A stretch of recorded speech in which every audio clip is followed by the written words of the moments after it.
hermanos, buscar la manera de seguir adelante y que el diablo quede avergonzado. Porque el diablo es el que, de cierta manera, claro, Dios lo permite, ¿verdad? En esos términos, permite las situaciones, ¿verdad? Permite las circunstancias para formarnos, ¿verdad? Nosotros, para que nosotros lo entendamos y crezcamos. Qué bueno, gracias a Dios, ¿verdad? Que yo estoy mirando y recibiendo lo que Dios nos quiere decir, y de paso te digo, cuando algo no te salga bien, no te desanimes, no te desesperes, inténtalo, esfuérzate, sigue adelante, o sea, no pares, y verás que al final vas a mirar la recompensa del Señor. Amén. Salmo 40, por favor, hermanos, Salmo 40, si estamos ahí. Estábamos hablando de la familia, estábamos hablando de la fe de Noé, de la obediencia de Noé, pero también debemos agregarle la paciencia de Noé. Porque, hermanos, no fue de la noche a la mañana que el Señor cumplió su promesa. La Biblia dice que habla de 120 años duró predicando el mensaje en lo que estaba construyendo el arca. Entonces no fue un día, ni dos, ni tres, fue bastante tiempo donde Noé permaneció en la fe de creer, ¿verdad? ¿Cuál era el punto donde Noé necesitaba estar en lo que Dios le había dicho? ¿Qué le dijo Dios? Háblales, predícales. Él obedeció, pero ¿cuál era su fe? En creer que iba a llover, ¿verdad? En un lugar donde solamente había rocío, donde no había llovido. Entonces, él se mantuvo en esa fe de que iba a llover, y en esa fe, aún a pesar de que la gente se burlaba de él, se reía, le dijo: construyete un arca. Y él empezó a construir el arca y no paró. Y cuando llegó el momento de que está terminada el arca, y cuando llegó el momento de que se termina la oportunidad que Dios les da a aquellos que se deberían de salvar, Dios manda el diluvio. Dios siempre va a cumplir lo que dice. Entonces aprendamos, hermanos. Dice aquí la palabra del Señor en el Salmo 40, versículo 1. Si usted está conmigo, amén. Dele la ofrenda de palmas y se lo va a dar al Señor fuerte, amén. Es para Él, amén. ¿Qué dice? ¿Está conmigo? Pacientemente esperé a Jehová. Fíjese esa palabra que habla el rey David. El rey David, hermanos, estuvo siendo formado en circunstancias difíciles. Imagínense que el propio rey, ¿verdad?, al cual, hermanos, David tomó su lugar en un momento dado de defender al pueblo de Israel, ¿verdad?, Saúl, y que Dios manifestó su poder por medio de él, ¿verdad?, venciendo al peligro que estaba en el momento para Israel, llamado Goliat. Ese propio rey se llenó de celos y lo intentó matar, solo porque él no tenía un corazón correcto. ¿Cuál fue la razón que empezó a sentir coraje o un sentimiento equivocado con David? Porque la gente empezó a mirar la unción en David, el respaldo en David, y la gente misma cantaba, ¿verdad? Saúl venció a sus miles y David a sus 10,000, y eso fue todo para que Saúl se enojara.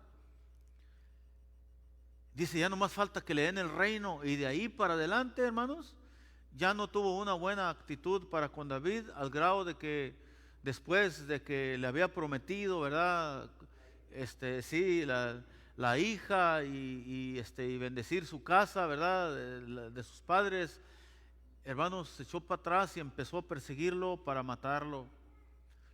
Y aún David, aunque en 2 ocasiones tuvo tiempo, ¿verdad?, de matar a Saúl, jamás lo hizo.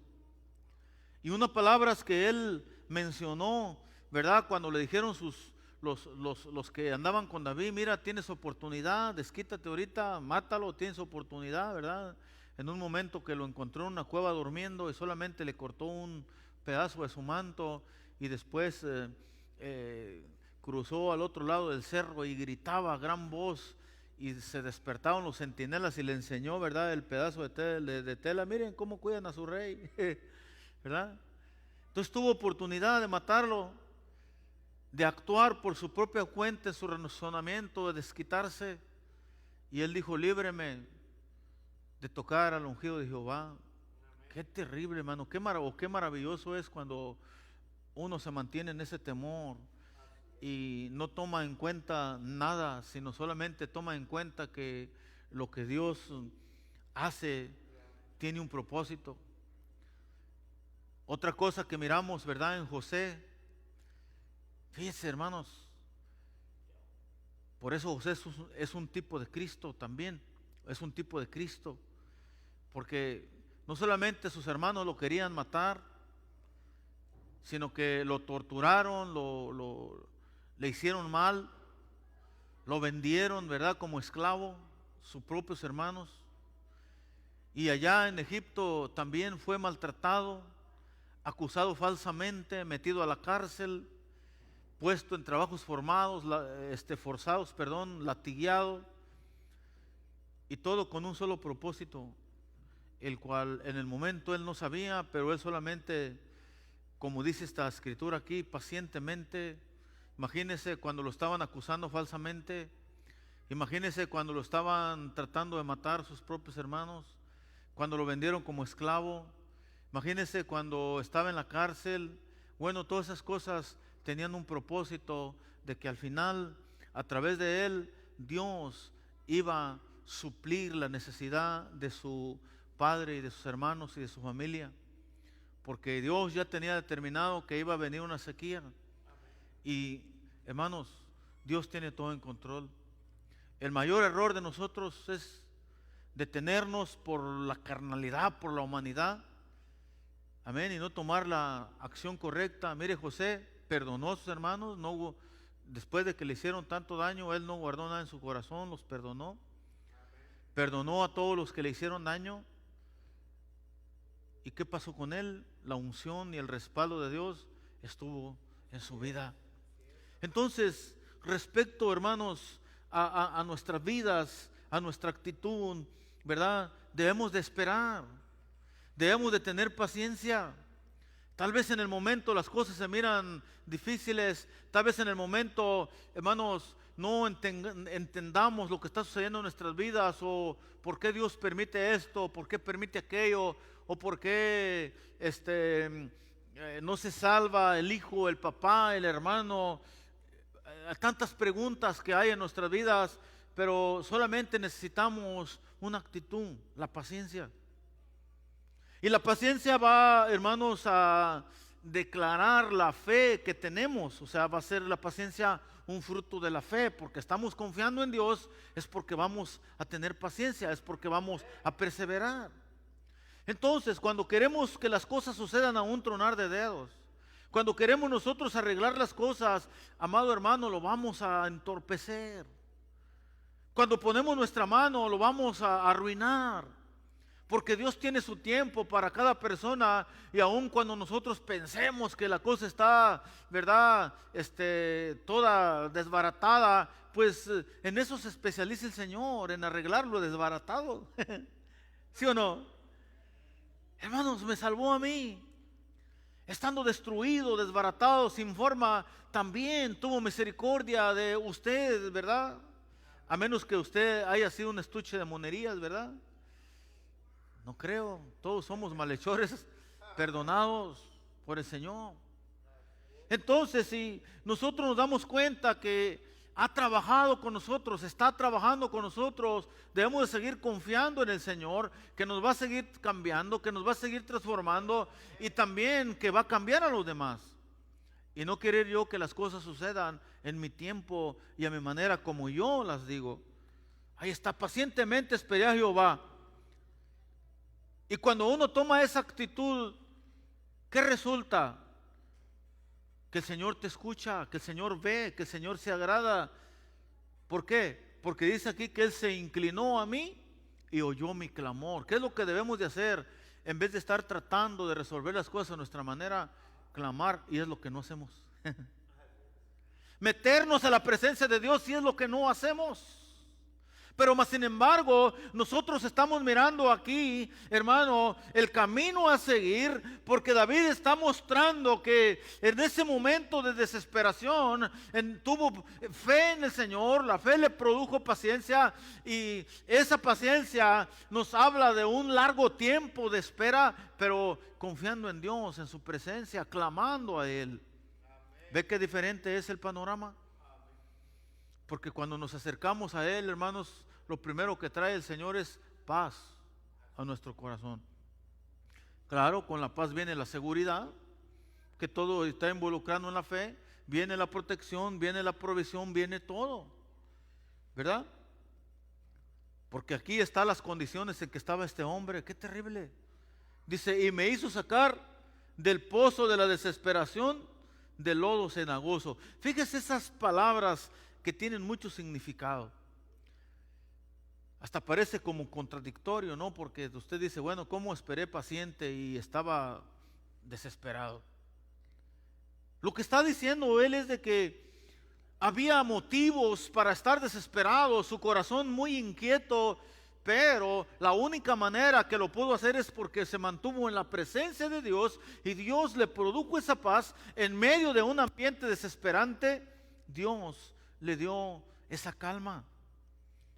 Y habla de un determinado tiempo, pero habla también de acciones que uno comete, fíjese, y que recoge los frutos de sus propias acciones. Cuando habla de lodo cenagoso, especifica, hermanos, el pecado, la desobediencia, cuando uno se equivoca. Y aún en medio de eso, hermanos, tenemos oportunidad con el Señor. Porque la Biblia dice que Él conoce nuestra condición y se acuerda de que somos polvo. Él tiene misericordia, sabe que nos equivocamos, sabe que fallamos, sabe, hermano, que muchas veces nos detenemos y que, hermano, nos ponemos en una condición, en una postura que no debiera. El Señor nos comprende. ¿Qué hizo David? Hermano, hizo tantas cosas equivocadas, mas sin embargo dice la Biblia que anduvo conforme al corazón de Dios. ¿Cómo está eso si se puede contar como un asesino, David? Se puede contar como una persona que le quitó, hermanos, la mujer a un hombre de guerra.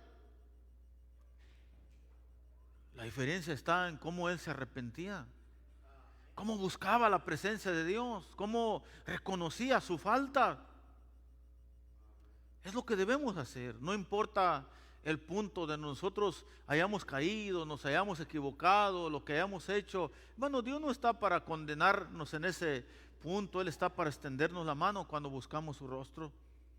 Ahí lo hizo. Clamé a Él, Él me oyó. ¿Y qué sucedió? Por consecuencia de eso, extendió su mano. Se inclinó, dice, y que me hizo sacar de ese pozo de pecado, de ese pozo porque mire, hermanos, cuando cometemos el error, cuando nos le fallamos a Dios, el diablo luego viene a acusarnos, viene a traer, ¿verdad?, esa acusación a nuestra mente, nos dice, no te vas a salvar, mentiroso, ya ves, ya le fallaste al Señor, ya ni para qué vas a la iglesia, hombre. ¿A poco crees que por estar cantando ahí y todo Dios te va a perdonar? No te va a perdonar. Empieza con esas mentiras. Pues, ¿qué debemos de hacer? No creerle. Creer lo que dice el Señor a través de su palabra. Creer la verdad y saber que si el Señor, hermanos, se inclinó y sacó a David y escuchó su voz, escuchó sus ruegos, perdón, de David, pues también me va a escuchar a mí. ¿O Dios hace acepción de personas? Yo creo que no, ¿verdad? La Biblia dice que de tal manera amó Dios al mundo, a todos, ¿verdad? A todos. Y si lo hizo con Él, lo puede hacer conmigo, lo puede hacer contigo. Pero, ¿cuándo? ¿Cómo? ¿Qué forma? Cuando tomamos una actitud como esta que está aquí, ¿verdad? ¿Y qué es lo que pasa después? Después de que el Señor, ¿verdad?, rompe cadenas, libera, restaura, puso mis pies sobre peña. ¿Y qué pasó? Enderezó mis pasos.